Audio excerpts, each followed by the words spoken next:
Алматы облысында ешкі және бие сүтін терең өңдеуге маманданған заманауи Нео Milk зауыты ашылды.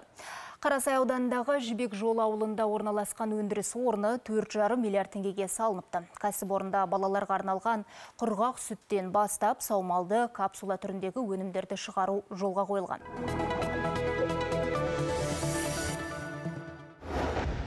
Қарасай ауданында ашылған жаңа зауыт 10 гектар аумақта бой көтерген. Мұнда 50-ге жуық маман еңбек етеді. Өндіріс орны заманауи технологиялармен жабдықталып, үдерістің басым бөлігі автоматтандырылған. Сондай-ақ кәсіпорынның өзіне тиесілі ешкі және жылқы фермасы бар. Салтанатты ашылу рәсіміне облыс әкімі Марат Сұлтанғазиев пен ауыл шаруашылығы министрі Айдарбек Сапаров қатысып лентасын қиды. Олар жобаның стратегиялық маңызына тоқталып, зауыттың басты ерекшелігі табиғи әрі халал өнім өндіру екенін айтты. Біздің өніміміз 100% таза өнім болып табылады, ешқандай қоспалар қосылмайды, және халықтың денсаулығын көтеруде үлкен үлесімізді қосып жатырмыз деп ойлаймыз. Мен өзім бұл өнімді ішіп көрдім.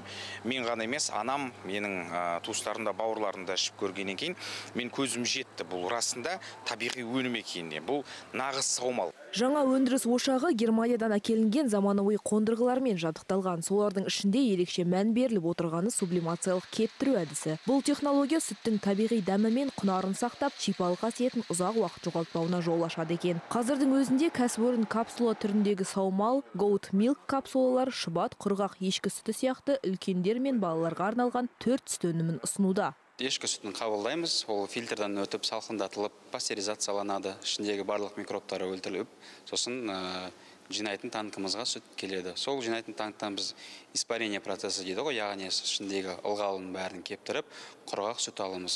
Құрғақ сүт ары қарай бізде бүркеу арқылы кептіру әдісіне барады. Ол жерде распылительная сушка методы әдісімен қолданылады. Ол жерде яғни жоғары температурада сүтті бүркеу арқылы астынан ұнтақ сүт аламыз. Айта кетейік, бүгінде Қазақстанда бар жоғы 26 шаруашылық қана ешкі сүтін өңдеумен айналысады. Сол себепті Нео Milk зауытының іске қосылуы сала үшінде, Алматы облысы үшінде ерекше маңызға ие қадам. Жаңа өндіріс ошағының өнімдері тек отандық нарыққа емес, Қытай, Ресей және таяу шығыс елдеріне де жол тартпақ. Әйкерім Пернебек, Мәди Мәлік, Хангелді Ахметханов, Алматы телеарнасы, Алматы облысы.